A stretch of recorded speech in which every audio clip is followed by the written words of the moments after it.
നമസ്തേ. Rahul Gandhi versus CJP. കോൺഗ്രസുകാർ മനസ്സിലാക്കാൻ വേണ്ടിയാണേ.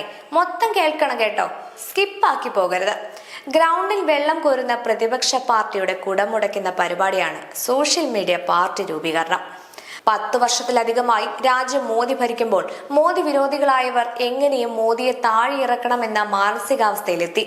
ഇത്രയും നാൾ രാഹുൽ ഗാന്ധിയിൽ പ്രതീക്ഷ അർപ്പിച്ച് രാഹുൽ പ്രധാനമന്ത്രിയാകുമെന്ന സ്വപ്നം കണ്ട മോദി വിരോധികൾ അവസാനം മനസ്സിലാക്കി ഇവനെ കൊണ്ട് വായ്ത്താളമല്ലാതെ ഒന്നും നടക്കില്ല എന്ന്.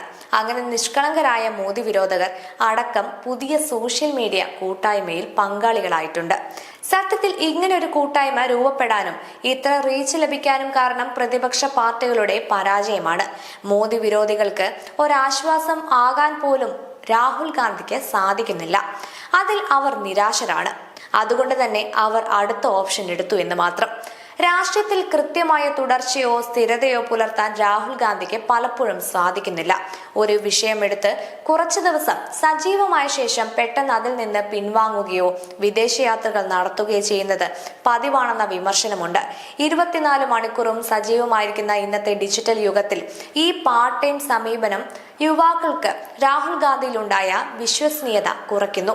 ഭരണത്തിന്റെ നയങ്ങളെ വെറുതെ അന്ധമായി വിമർശിക്കുക എന്നതിലപ്പുറം താൻ അധികാരത്തിൽ വന്നാൽ യുവാക്കളുടെ പ്രശ്നങ്ങൾക്ക് എന്ത് വ്യക്തമായ പരിഹാരമാണ് നൽകുക എന്ന് കൃത്യമായി വിശദീകരിക്കാൻ രാഹുൽ ഗാന്ധിക്ക് കഴിയുന്നില്ല.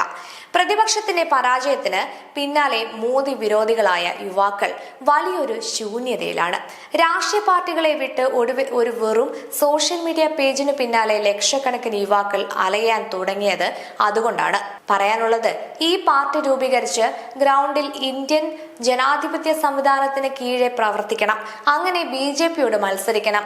BJP മത്സരിക്കുന്നത് സോഷ്യൽ മീഡിയയിലല്ല, ഗ്രൗണ്ടിൽ ഇറങ്ങി BJPക്കെതിരെ മത്സരിക്കണം. തോറ്റാൽ തോൽവി സമ്മതിക്കണം. ഇനി ജനാധിപത്യ സംവിധാനത്തെ വെല്ലുവിളിച്ച് പ്രതിപക്ഷ പരാജയം മുതലെടുത്ത് മോദി വിരോധികളുടെ നിരാശയെ മുതലെടുത്ത് ഈ രാജ്യത്തെ കലാപമുണ്ടാക്കാനുള്ള ശ്രമം വല്ലതുമാണെങ്കിൽ ഈ കൂട്ടർ മറ്റൊന്നുകൂടി മനസ്സിലാക്കണം. ഇതെല്ലാം ശ്രദ്ധിച്ച് നിശബ്ദരായി മറ്റൊരു കൂട്ടർ ഈ രാജ്യത്തുണ്ടെന്ന്. അവസാനം ദേശീയതയ്ക്കൊപ്പം നിൽക്കുന്ന രാജ്യം തകരരുത് എന്ന് ആഗ്രഹിക്കുന്നവർ ഒരു ഇറക്കമിറങ്ങും. ഇനി ജനാധിപത്യ സംവിധാനത്തെ വെല്ലുവിളിച്ച് പ്രതിപക്ഷ പരാജയം മുതലെടുത്ത് മോദി വിരോധികളുടെ നിരാശയെ മുതലെടുത്ത് ഈ രാജ്യത്ത് കലാപമുണ്ടാക്കാനുള്ള ശ്രമം വല്ലതുമാണെങ്കിൽ ഈ കൂട്ടർ മറ്റൊന്നുകൂടി മനസ്സിലാക്കണം. ഇതെല്ലാം ശ്രദ്ധിച്ച് നിശബ്ദരായി മറ്റൊരു കൂട്ടർ ഈ രാജ്യത്തുണ്ടെന്ന്.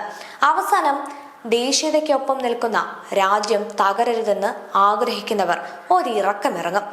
അതൊന്ന് മനസ്സിൽ ചിന്തിച്ചു വെക്കുന്നത് നന്നാവും.